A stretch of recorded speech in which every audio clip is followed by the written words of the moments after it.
I was going to say, should I use the other microphone? But I think we'll be fine with this. You are in and we are live, Mickey. So you're using the mic that you have on because we're here. Hey, everybody. Welcome to a Facebook Live. My name is Maureen Walbioff. I'm a nonprofit digital strategist and technology coach. And every Friday afternoon at 12:30 Eastern Time, I do a Facebook Live session and usually bring a pal. And we talk about things that feel like they should be easier than they actually are to do when it comes to nonprofit technology stuff, whether it's websites, your email marketing program, setting up a welcome series, managing your database and the data that lives there. We talk about these things every Friday afternoon, and I'm really, really excited, personally and professionally, to be speaking with Mickey Desai today. Mickey, how are you? I'm fantastic. Thank you for having me, Maureen. You're welcome. You're welcome. So our paths crossed maybe a year and a half ago, something like that. Something like that. Something like that. And I've been following you, and I know I was interviewed by you last year to be on your podcast. And I am hearing the roar of organizations who are looking for a new channel. Yes. Maybe they've got a channel that's underperforming and they're trying to swap it out.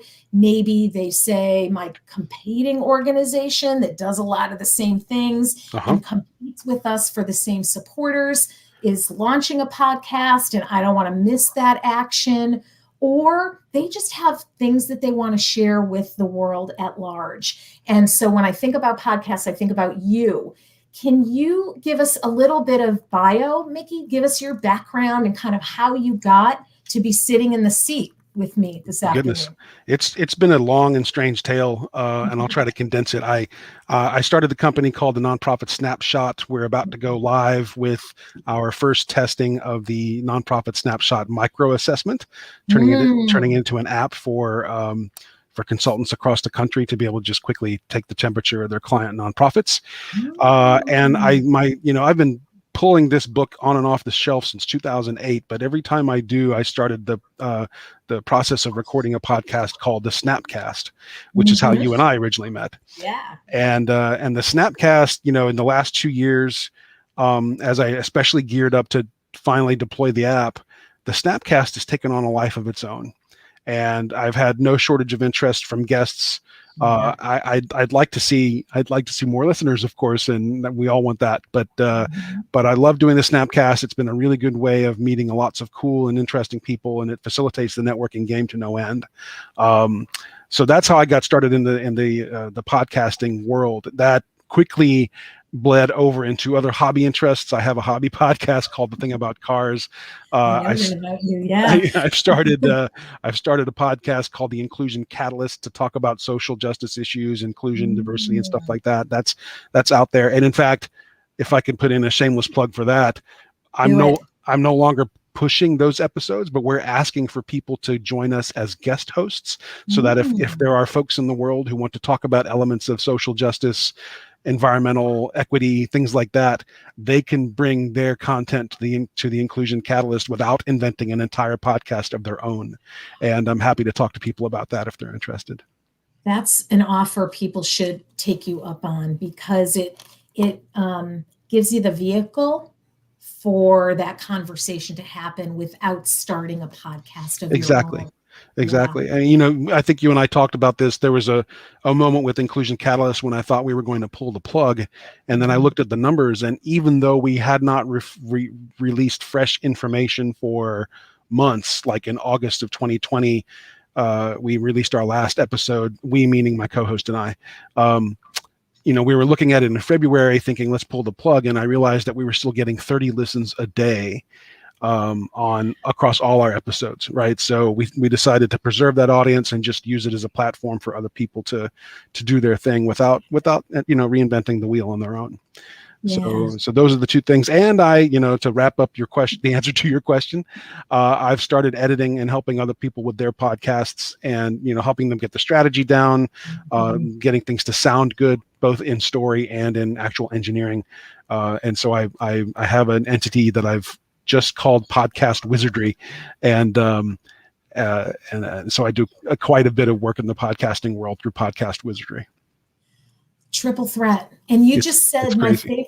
my favorite S word, which is strategy. And so we should probably start there. We all know that channels pop up and nonprofit leadership sort of gets a little FOMO, and they feel like we need to be on TikTok, or we need to really invest in Right. Instagram, or whatever the channel happens to be. Right. Just because it's there, without really having a strategy behind the why. Like, there needs to be a return in some way on your investment of time and maybe some equipment and things like that. Exactly. So, how can a podcast help engage supporters, or even more broadly, how can a podcast help a nonprofit meet their mission? That's a very good question. And the answer, of course, is it depends on what the mission is. But I think at the very least, you're talking about a tool that a nonprofit might be able to use to help with a certain kind of outreach and storytelling. Mm-hmm. And I think the answer to all of these questions comes back to the original question of marketing, which is, who's your audience?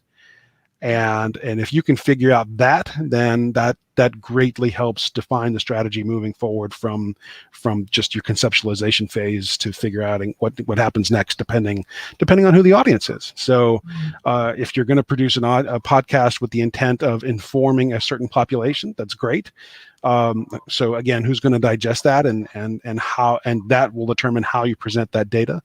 If the intent is to simply share the story with a bunch of people who like warm and fuzzy feelings with the stuff that you're doing, that's fantastic too. But let's figure out how to script those things and how to get those sound bites that you need in order to get the podcast into the right ears. So I hope I'm answering your question. Oh, completely. I mean, I'm nodding in complete agreement with you. When you say you've got to pick your audience, are there certain audiences for whom a podcast, like, let's imagine you are an environmental organization and you've got subscribers, you've got supporters, maybe you've even got members, depending on what models your organization is using. Are there certain types of missions or certain numbers of web visitors, kinds of criteria that an organization could use to help decide whether a podcast should be something that they try? In my snarkiest of moments, I want to say there's a podcast out there for everybody. That's what my partner thinks too. On the one hand, I say this, and on the other hand, I'm not sure that this is entirely true. I think it all comes down on how you intend to tell the story and what the story is. So again, it goes back to strategy and some awareness of how you want to take the story of your nonprofit, and again, to who is going to digest it and receive it. So somewhere in there is the answer.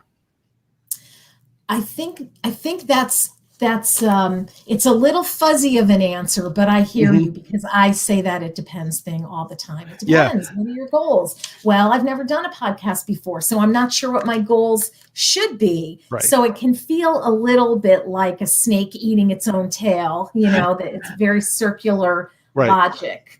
Well, and I feel like, if I can try to get specific, if we're imagining an environmental organization, there's any number of ways that they can take their content to an audience. But, on the one hand, I'm thinking, let's show people, or at least through audio sound bites, or video for that matter, because the two are sort of analogous these days. Video casts and audio podcasts go hand in glove anymore.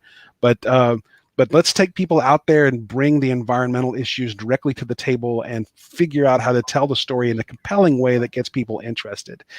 So there has to be some editorial control over how that happens. And I'm not saying alter the story, but if I want to show you how dirty a stream is, there's a difference between going up to it and simply taking a picture of it and showing you that picture. Versus me bringing an illustration to you to say, look, mercury levels here are high, and this is what it means to the population. This is what happens when you have heavy metals in the stream, and just 5 miles down the road, there's a preschool, blah, blah, blah. Make sure you're accurately telling the whole story. And I personally rail against overly sensationalizing topics. I think that we have a lot of reality TV that does that to our detriment. But so don't overly sensationalize things, but don't be afraid to paint an accurate picture and sort of mildly tug at a heartstring based on truth. So that's what I would say is a little more specific answer about how does an environmental organization, how would an environmental organization use podcasting? I think for things like this too, it's good to have a hypothesis. You can, maybe you don't have all of the dots connected, and maybe you are doing a bit of throwing spaghetti at the wall, like, let's see what sticks. But at least to start out with an idea of what you might want to make happen. Right. And be open to, I thought this would happen, but actually that happened. Right. And sometimes the outcome is better than we ever hoped, but it's different than what we expected. That's right. Being agile for learning as you go. So if a nonprofit wanted to do a podcast, I would suggest doing it as a program. Starting it off as an actual program related activity. So that way you can put in an idea of what you want your goals to be, what the milestones should be. How do you measure success? How do you measure auxiliary benefits, things like that?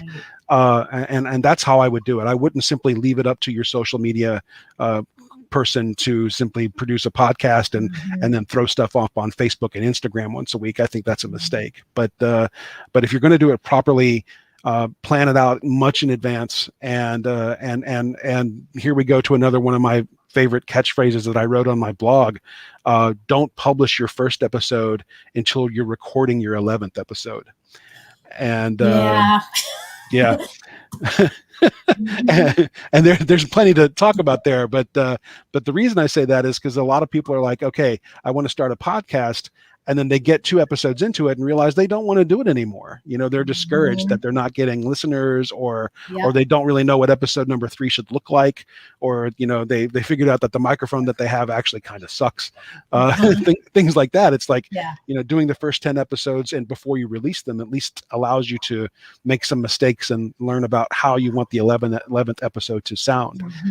And don't be afraid to push an episode, your first episode, even if it's kind of substandard, right? Everyone has to start somewhere. So I'm not saying come out of the gate being perfect, but I am saying give yourself that education, right? Give yourself 10 episodes of education before you really embark on the process of trying to build an audience with your content. Yeah, I think that's very wise. That's going to be my personal takeaway tip from today. And you may say by the time you get to your 11th, I'm actually not going to release 1 and 2.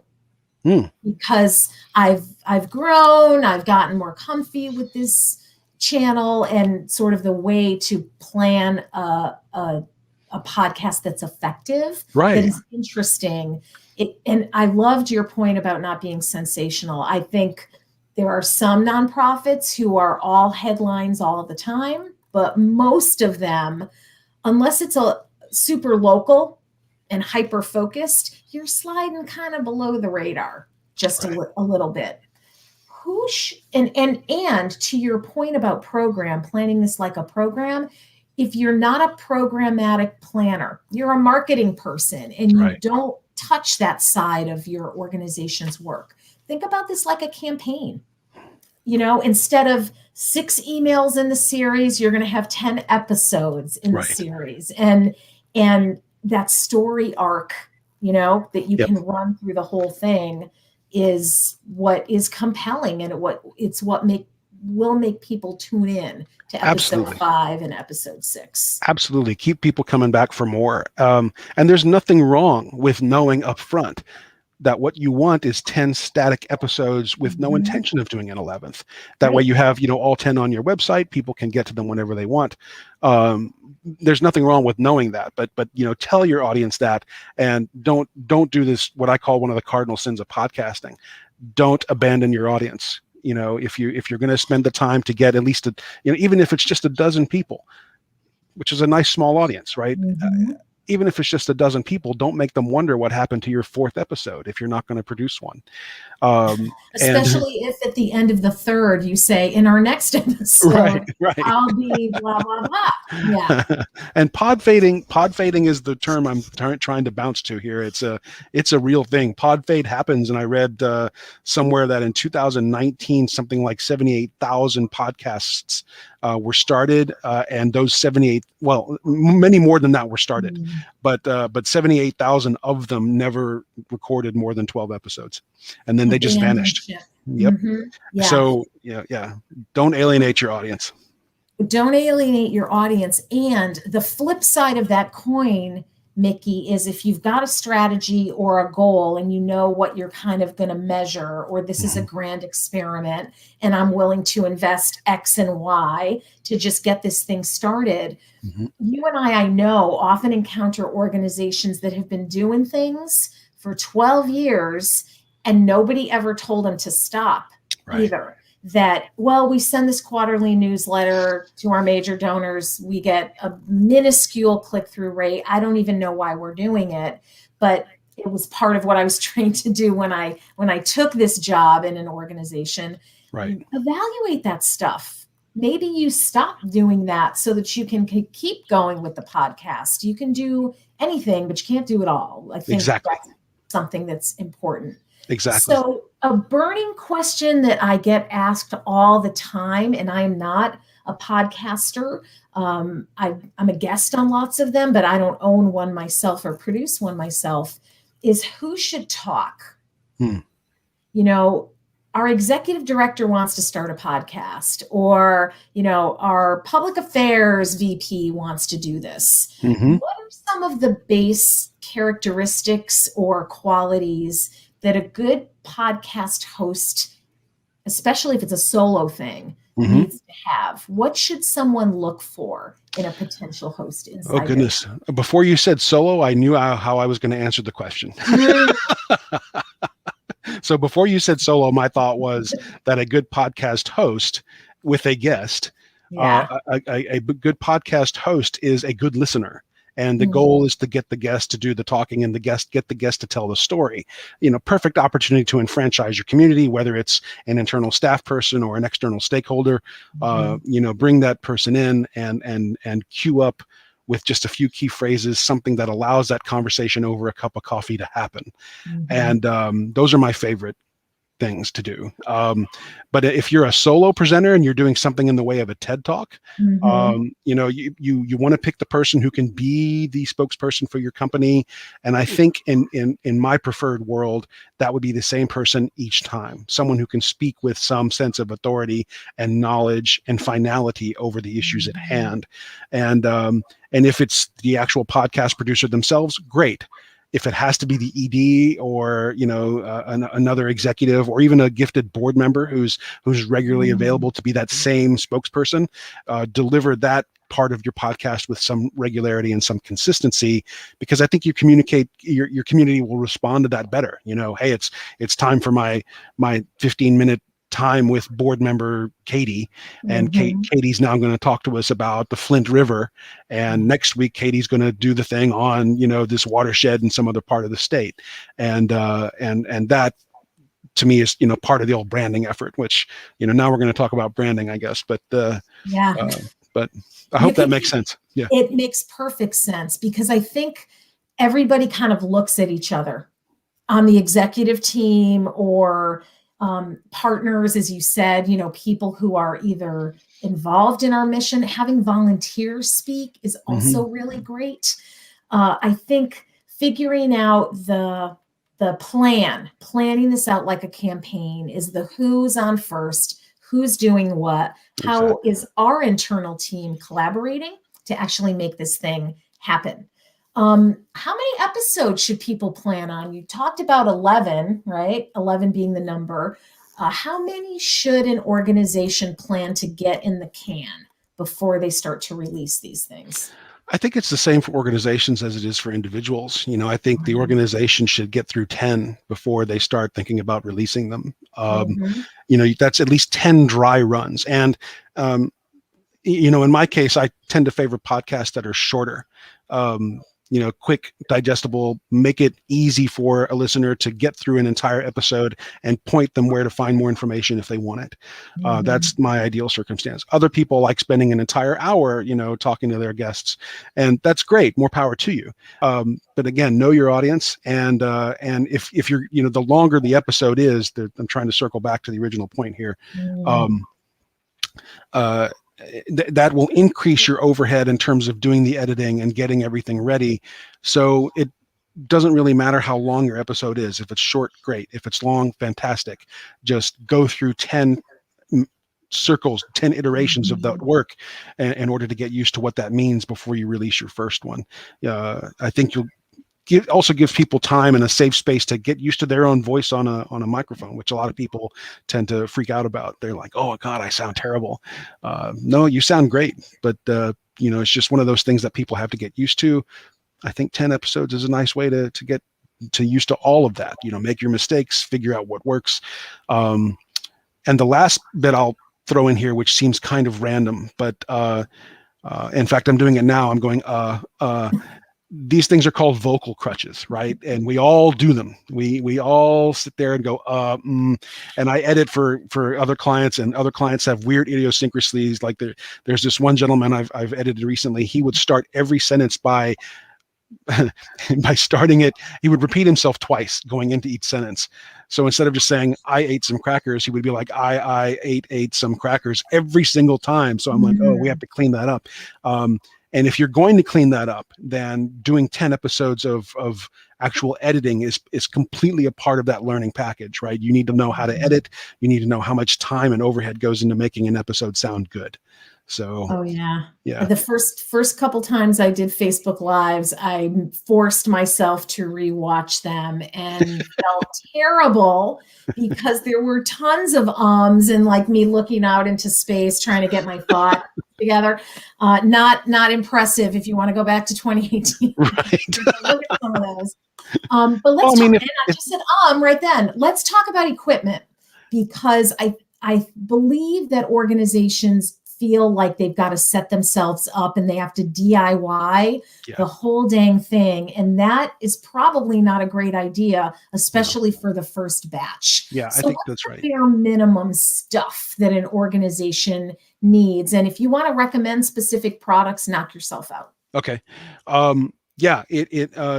Obviously you need a way to record, which includes a recorder, some microphones, some cables, microphone stands. I think that in terms of the shopping list, add a couple of headphones to the list and you've got the bare minimum. If you're going to do them in person, you're going to need all those things. If you're going to do them virtually, what you really need is a good computer, a decent microphone on your table, or a headset that has a decent one attached, and then you're using Zoom or some sort of online tools. So let me answer the question two different ways. If you're in person, again, that shopping list is a recorder, cables, microphones, microphone stands, and a couple of headphones. People go out and they buy these wonderful condenser microphones. I have one here that I use for some podcasts, but I wouldn't advise that unless you're in a sound controlled room. Condenser mics are good at picking up the entire room. They're also good at really picking up your voice very well. But while they're doing that, if a vacuum cleaner goes by in the hallway, you're going to know it. A dynamic microphone is the next best alternative. They sound great. They tend to isolate voice control a little more. I think they work much better for most podcasters. Don't waste your money on a big, expensive condenser mic if what you need is a Shure SM58 or an Audio Technica. In fact, I don't know what Audio Technica is doing these days in terms of their latest model, but I have an old 2020 here that's beautiful. So get the dynamic mics, just a couple of tabletop stands. Zoom makes some beautiful stuff to do recordings on. I have a couple of devices. I have a Zoom R16 and a Zoom H6 that I use for recordings. Their latest stuff is more geared specifically towards podcasters, and it's worth checking out. A lot of people like Roadcasters. or Rode equipment. Rode is definitely worth checking out. I think a lot of folks want to go out and run and get the Blue Yeti for a microphone.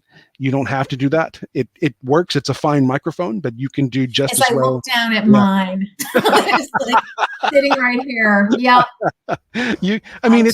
Bought it. Yeah, I've seen them at work, and a good friend of mine, several friends of mine have them. They're fantastic, but and no judgment, right? But if you do your homework, you can find just as good, if not better, for less. And if I can help you with that too, if anybody has questions, they're free to contact me, and I can help guide them with microphone stuff. So all of this is if you're in person. Find a good controlled room to do it in. On the podcastwizardry.com website, my blog sort of has a couple of pieces in it that outlines how to make a good recording, things like that. I don't want to waste people's time with the granularity of that. If you're going to do it in person, if you're going to do it virtually, then let's talk about making a recording on Zoom or something called Clean Feed or something like that. 99% of what I record virtually these days is done on Zoom. It does the job just fine. There are some considerations to make. Zoom doesn't always line up your finished audio downloads, so you have to go through there and manually sync up things. Especially when we're doing Thing About Cars, I'll introduce the 5 people who are at the table, and I'll say, "Hey, Dave's at the table," and Dave will say, "Hello." Misty's at the table. Misty says, "Hello." And Ben, how are you doing? And 20 minutes later, Ben will say, "Hello." And so we have to watch out for that sort of thing. But cleanfeed.net is an option for people to use making those online recordings. There's a good handful of online recording options that are worth checking out. And then all you need, again, is a reliable internet connection. I think a decent headset and a microphone. You can also still use the same tabletop microphone setup. And if you're going to use one of those dynamic mics in addition to your computer, you're going to need an audio interface. I think the most famous one these days is something called a Scarlet Crimson or a Scarlet Red Focusrite or something.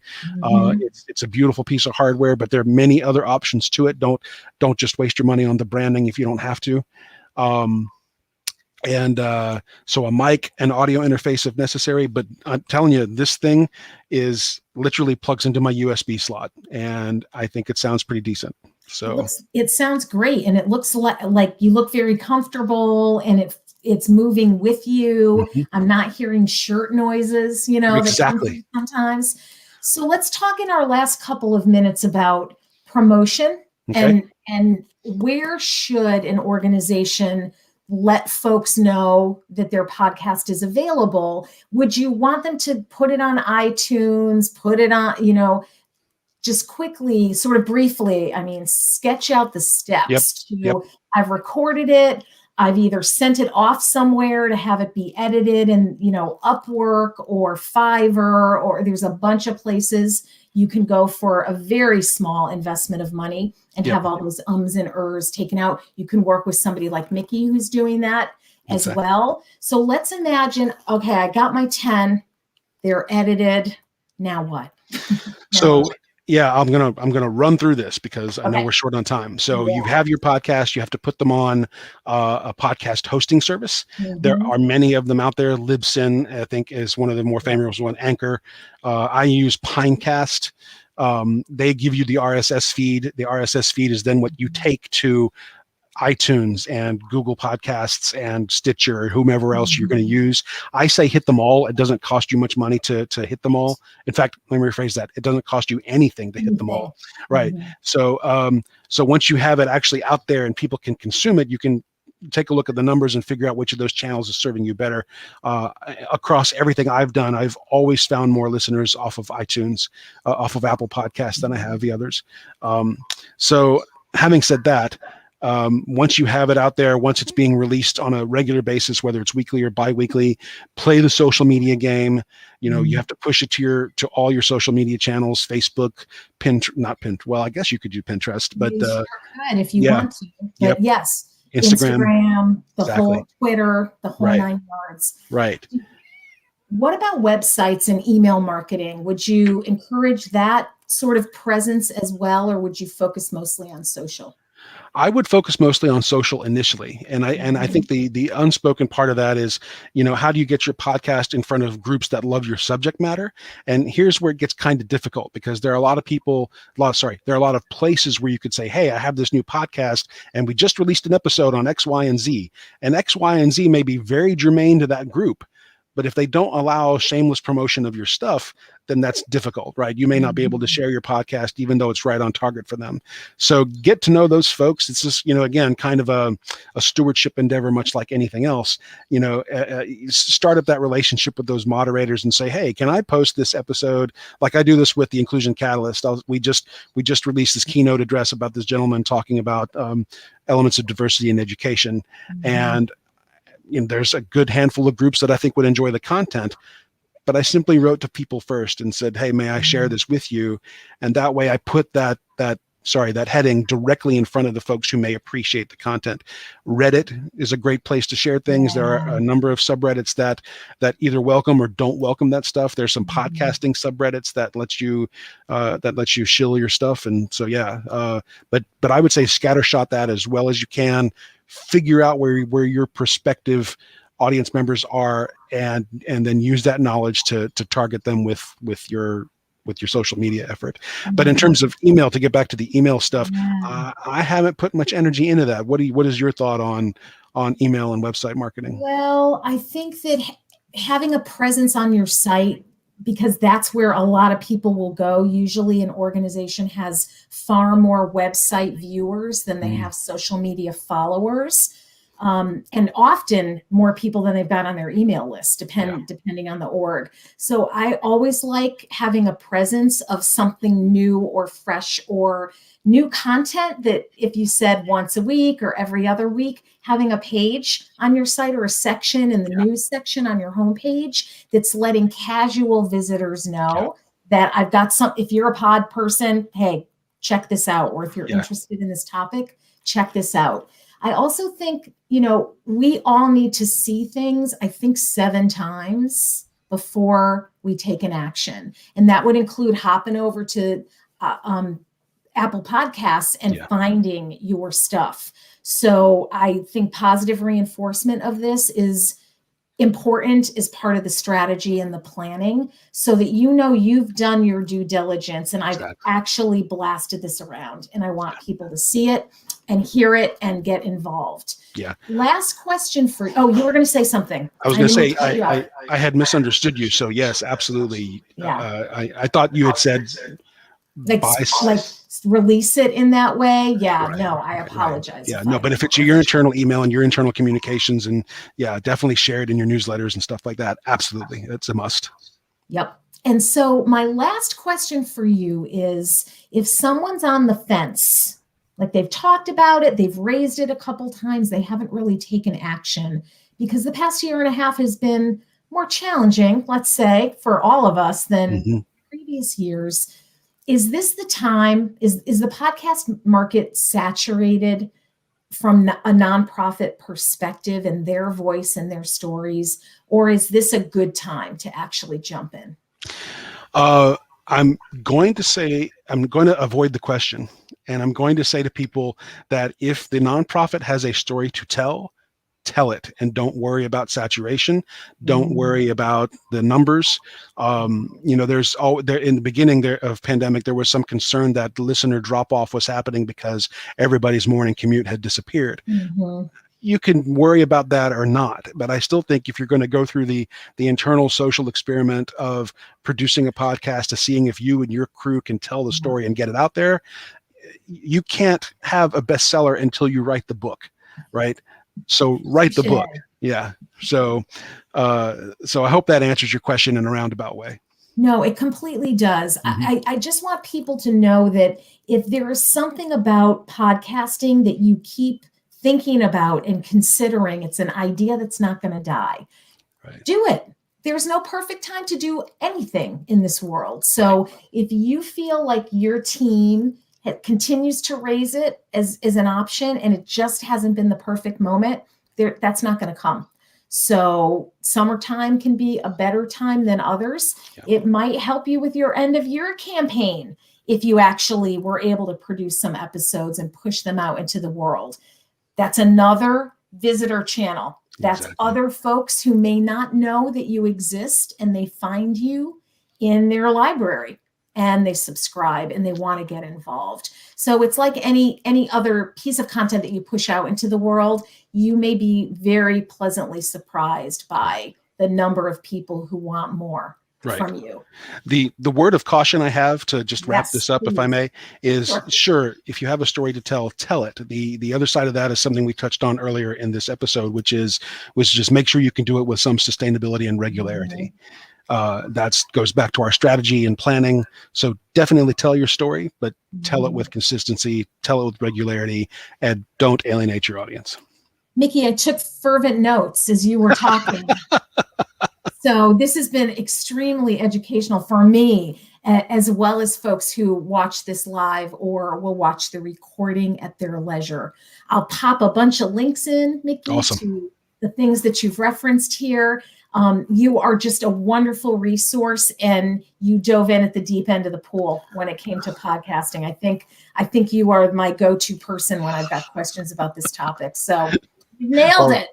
Thank you, Maureen. I'm glad to be here. It's always good to see you, and I hope we can collaborate on more of these things in the future. Absolutely. Do not be a stranger. And as we close out, I'll just let people know that next week, the 30th of July, next Friday, can't believe we're at the end of the month. It's crazy. Almost through the summer already. I'm going to be doing a solo Facebook Live, and I'm going to teach people how to form a technology governance working group and why you need one. So if you are the one person who knows where all of the stuff is and how it works, it's time to change that model and lower your personal exhaustion. Let's kind of share some of the responsibility here. So I'm going to be talking about how to get one going and how to get approval from your boss to make these things happen and who you might want to participate. So please join me again next Friday, the 30th at 12:30 Eastern time. Until then, Mickey, have a wonderful weekend. I hope your website project smooths out for you that we were talking about earlier. And I hope everybody gets a chance to unplug and chill out a little bit this weekend. And I'll see you all next week. Take care, Maureen. Thank you. Talk to you Bye-bye. soon. Bye.